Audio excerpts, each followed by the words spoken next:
DJ Akademiks here. We're not going to waste too much time. We're going to get right to it. Reality Check podcast coming right at you right about now.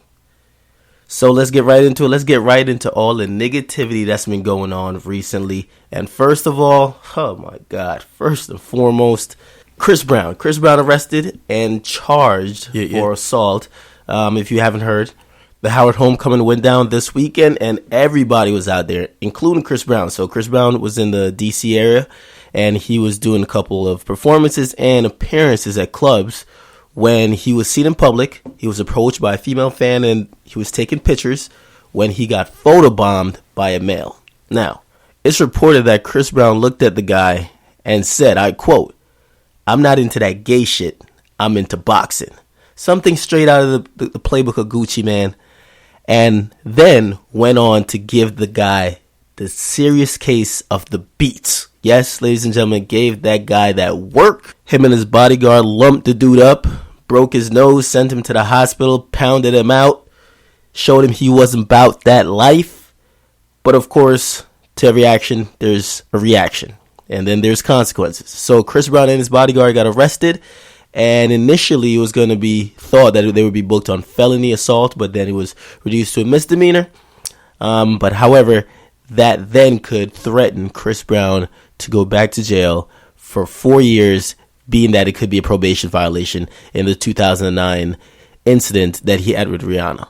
Now, everyone knows this situation is very near and dear to my heart because Chris Brown is one of the leaders of the light-skinned new school. The three leaders of the Light Skin Coalition, Drake, J. Cole, and Chris Brown, and I've been championing them for the year, especially this being the year of the light skin nigga. But listen, Chris Brown clearly doesn't know if he wants to be Michael Jackson or Gucci Mane. He doesn't realize he can't be the R&B goon while singing love ballads and being light skinned. I've come to the conclusion after the Frank Ocean incident where Chris Brown allegedly gave Frank Ocean that work, and now this incident where he's now arrested, that Chris Brown got way too many dark skin tendencies to be lacking that much melanin. And I can't rock with Chris Brown being a representative of the light skin struggle. So listen, Chris Brown, you will be on the trading block. We're taking and accepting all offers. To be honest, I would love to see you traded to the Dark Skin Association for a nigga like Kanye West. At least Kanye West is out here throwing tantrums and not punches. Make that trade happen. Now, in more negativity that's been seen on the internet, this just popped up in my inbox like a couple minutes ago. Adrien Broner. If you don't know who Adrien Broner is, he's a boxer. He's a undefeated boxer who's pretty much like a mini Floyd Mayweather Jr. He's pretty flashy, loudmouth, very showboating, and he's been accused of having a very over-the-top outside the ring lifestyle. Well, not to be outdone by the rest of the ratchetivity and negativity going on around him, Adrien Broner posts a sex tape of him having a threesome with two random chicks. And of course, yes, ladies and gentlemen, Adrien Broner, you see his face, you see the two chicks' faces, and of course he's hitting it raw. This nigga's on that real dirty shit right now. He puts out a sex tape, and I'm going to think this is done intentionally. And actually, I won't call it a sex tape because I personally believe only females have sex tape. This nigga just taped himself smashing two bitches. And it's clear that he's absolutely putting in no work. This is embarrassing. So I don't know exactly why this tape is put out. He's not even doing at least Ray J job of entertaining us all. He's just doing nothing at all. So he puts out the tape, putting in no work, absolutely no condom in sight. We got one of the chicks eating out the other chick.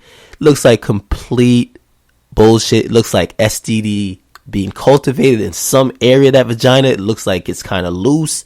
He looks like he's hitting it. He hit a dry spot. He can't really move too much. And it looks like he really only videotaped it to be in the moment rather than him actually putting in work. However, it's clear that in this new age that we live in, you can't expose niggas because niggas will expose himself. With the likes of Instagram, and he did post a picture of him getting fellatio from both women at the same time on Instagram, so that's why I believe he posted this video. But in this new new age of Instagram and Twitter, you can't expose niggas. Niggas will expose themselves. Niggas will post pictures of them in compromising positions and also post pictures of them committing crimes, doing sexual acts, rather than wait for those stuff to leak out or information about how things happen to leak out. Niggas will just expose themselves.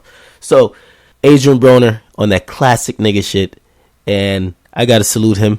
However, I hope he keeps being undefeated, because once he catches that loss in boxing, nobody cares about him making all these vlogs, him trying to be a battle rapper, him trying to be the new Mr. Marcus. Nobody cares about that if he starts losing in boxing. So I'm not sure when his next fight is. I'm hoping it's kind of soon, because this is a nice publicity stunt.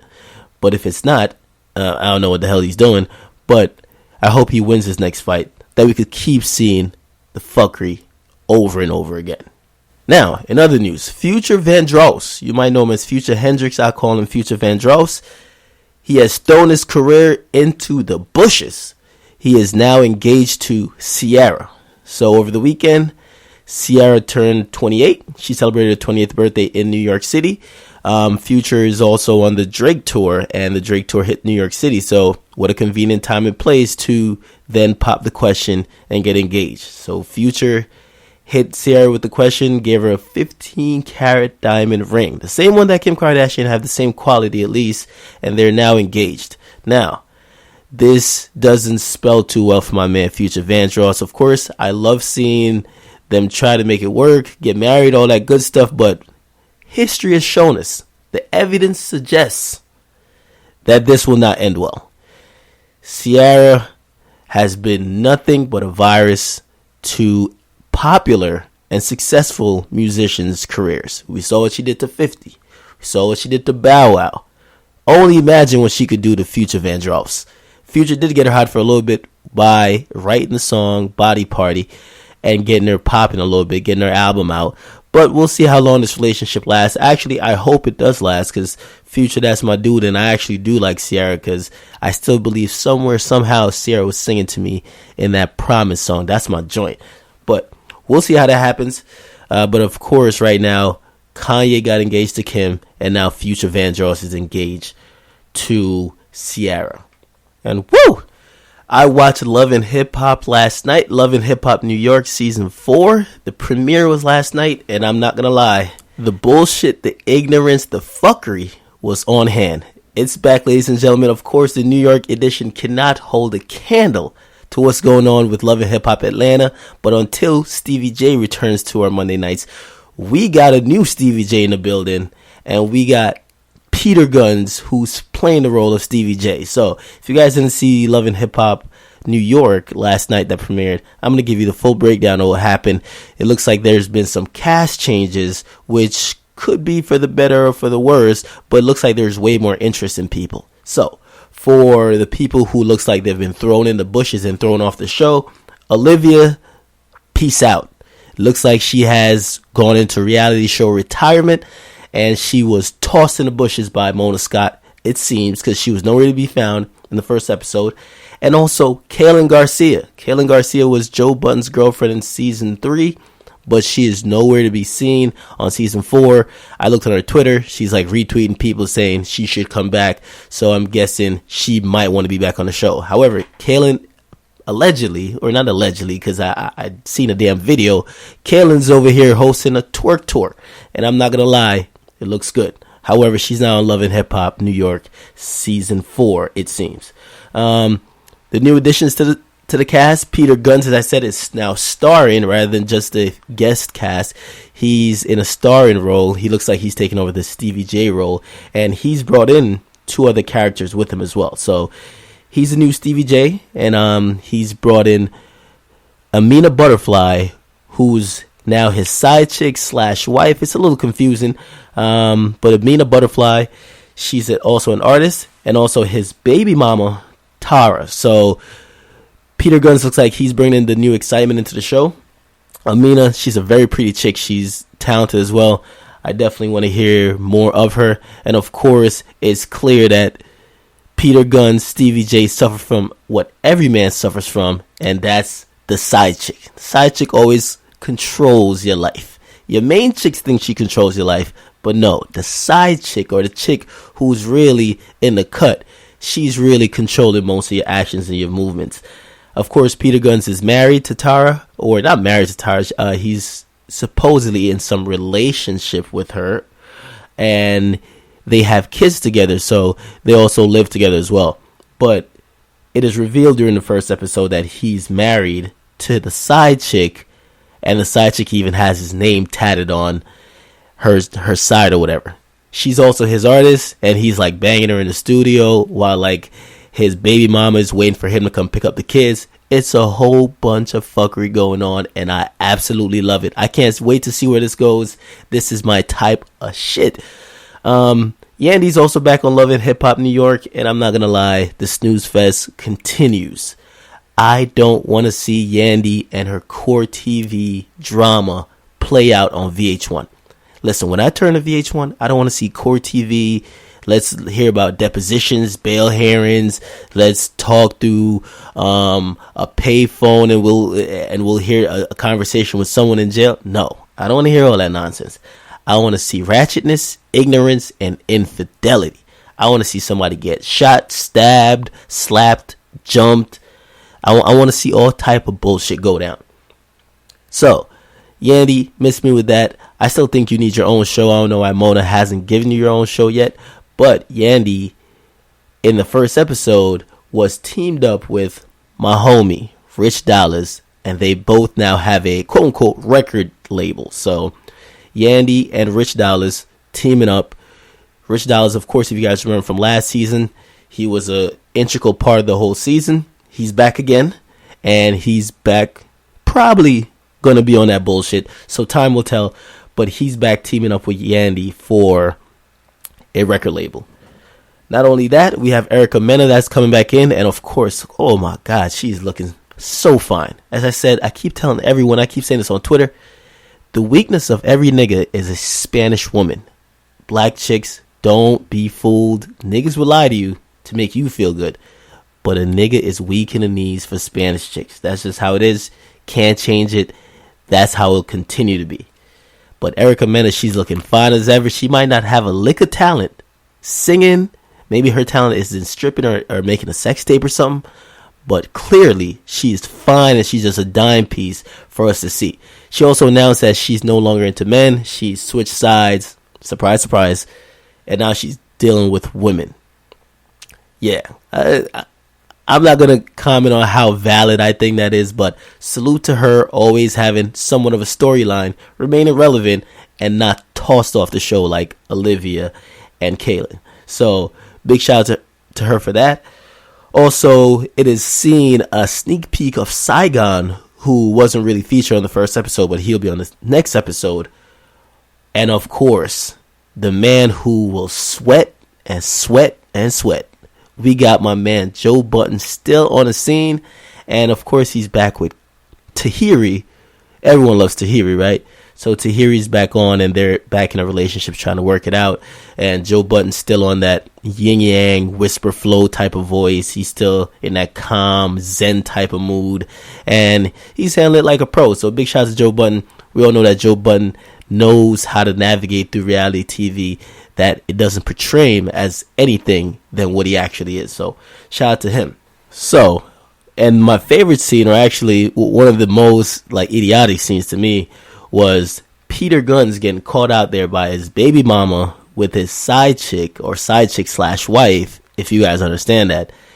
And of course, how does he get caught out there? He gets caught out there by Instagram. As I said before with Adrien Broner, niggas will continue to expose themselves with Instagram. Niggas will expose themselves and expose what they're doing and who they're doing it with. So it seems like either Peter Gunz or maybe Amina put up a picture of them all cozied up, laying on each other. Amina laying on his chest. And clearly that sends off alarm bells to the girl who you live with that, wait, why is he with another chick in those type of positions? Every real nigga knows if you got a side chick, you're not supposed to be putting her on Instagram. You're not supposed to be on the gram flexing with your side chick. Your side chick should know that you could only be on the gram flexing with your main chick, and she'll get everything but that public exposure. But as I said, the game is to be Sold, not told. And yep, of course, I finished up my new favorite show, or the favorite show I've been watching. I finished up watching Breaking Bad, all 5 seasons. I watched all 5 seasons in about a week and a half. Yes, I binge on shows once I start watching them. I have a very addictive personality, so whenever I start anything, I get addicted to it until I finish it completely. And that's the same way how it was with Breaking Bad. So I watched Breaking Bad, and I've seen a lot of talk about what's better, Breaking Bad, The Wire. Now I'm going to break it down. For me, The Wire is a more impressive show. Overall, The Wire takes a very broad look into the social aspects of crime, and it's white-collar crime, blue-collar crime, and it takes a look at all aspects of a society from every possible way you could really look at it, and it's portrayed in all 5 seasons. And even season 2, which a lot of people don't like, it shows a different type of crime and different type of society and how people deal just to make sure their family's fed.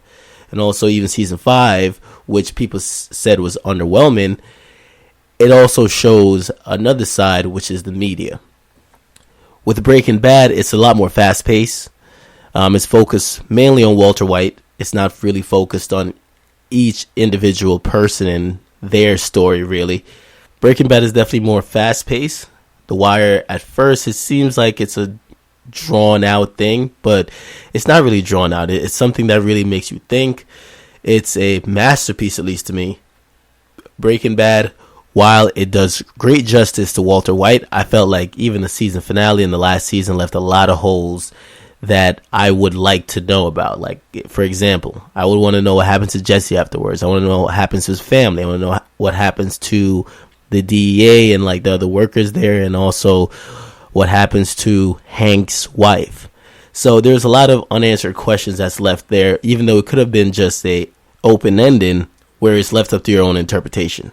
But all in all, if I was going to rank which seasons were better on which show, I would say the best seasons out of all of the shows for me was season 3 of The Wire is my favorite season out of all the seasons. I would go season 3 of The Wire as the best season out of both Breaking Bad and The Wire. Then I'd go season 4 of The Wire. Then I would go season 3 of Breaking Bad, season 4 of Breaking Bad, then season 1 of The Wire, then season 5 of Breaking Bad, and then season 2 and season 1 of Breaking Bad were because that was really when they were getting started, and that's what I would equate to season 2 and season 5 of The Wire. And also, The Wire produced a lot more memorable characters than Breaking Bad did. If we think about The Wire, we think about the likes of Bunk, Stringer Bell, Avon, Marlowe, Cheese. We also think of Slim Charles, Prop Joe, Bunk, McNulty. If you think about Breaking Bad, the strongest and the most prevalent character is really Walter White. Everyone kind of falls around him. And you could possibly also say Jesse's a strong character. He's just manipulated through the whole show. And then Hank, but then after that, it's really people just coming in and out for the purposes of the people I just named. So I'm going to still think The Wire is the greatest TV show ever. If you guys have any comments with that, definitely hit the comment box. Let me know what it is. And lastly here, I'm going to share a personal story that happened to me this week. And as I've always said on social media, beware of niggas, because niggas will steal from you and then help you look for it the next day. And that's exactly what happened to me. So, of course, I'm chilling out in my home at Friday night. I pass out drunk, of course, because I've been sipping the whole damn night. I wake up late, and I'm like, why can't I find my phone? No one's there. Everyone left. And I'm thinking, all right, I must have misplaced it. So I search all around for about like 2 hours around my spot, and I'm like, I know I had my phone because I remember having it before I passed out, but it's not here anymore. Then, some reason it just hits me. I'm like, all right, let me just try tracking it and playing a sound. If you guys know, like the iPhone Find Me feature, you could play a little sound that if it's like under a couch, you could play it and you could hear it. I track it and it says it's not even in my house. It's about 10 to 15 miles away. And I'm like, huh? And of course, which I find out later, of course, niggas stole my phone. So the niggas who got invited over to my spot took my personal belongings. And as I've always said, you got to be aware of niggas. You have to have a nigga protection program, and you have to always watch yourself around niggas. So, of course, niggas make the dumbest criminals because they couldn't figure out how to turn the phone off or turn the tracking off or somehow prevent me from finding out exactly where the phone is. Of course, I find where my phone is. I find who has it because they're the only person that I know that lives there that was over. And I get my phone back. And of course, niggas always have a very sorry, sad, and pathetic alibi. Saying it was taken by mistake. Saying all types of stuff. Of course, I could see through lies clearly. And know that the intention wasn't for me to find the phone. It was obviously to steal it. So, I've clearly now installed a nigga protection program within my house. I have multiple safeguards against niggas. And since I deal mostly with niggas, this is definitely appropriate. There's no use moving to a white neighborhood if you still invite niggas to your house. Think about it. The people that are going to do some shit to you usually are close. And the people who are going to do some shit to you usually are niggas. If you're going to move to a neighborhood that has no niggas, do not invite them to your spot. Because I said, beware of niggas. They will steal your shit and turn around, help you look for it. So, all in all, that was my weekend. Another lesson learned. This is going to be a shorter podcast than usual. I appreciate all you guys supporting. I appreciate all you guys liking, commenting, sharing. I want you guys to keep it up. I have a couple of interviews coming up. I'm scheduling them right now. They should be done within the next couple of weeks. They will be up on Late Night Creep, the YouTube page, and also the website. So latenightcreep.com. That's the website. You could get on there, check out everything that I do and also everything else with other celebrities as well. All celebrities, news, gossip, sports, all that nonsense you could find on that website. So make sure you guys check it out. Hit me up on that Twitter at Akademiks. Follow me on that Instagram. I will not be snitching on myself at Akademiks too. And BBM just came out. BBM pin. Who's using that? I'm not using that yet, but it looks like BBM pin is the new thing. I don't know how long that's going to last, but that's the new wave for right now. So you could also find me on Facebook. Just search DJ Akademiks. And make sure you guys keep up with the negativity and hit the comment box on what you want me to talk about on next podcast. Turn up.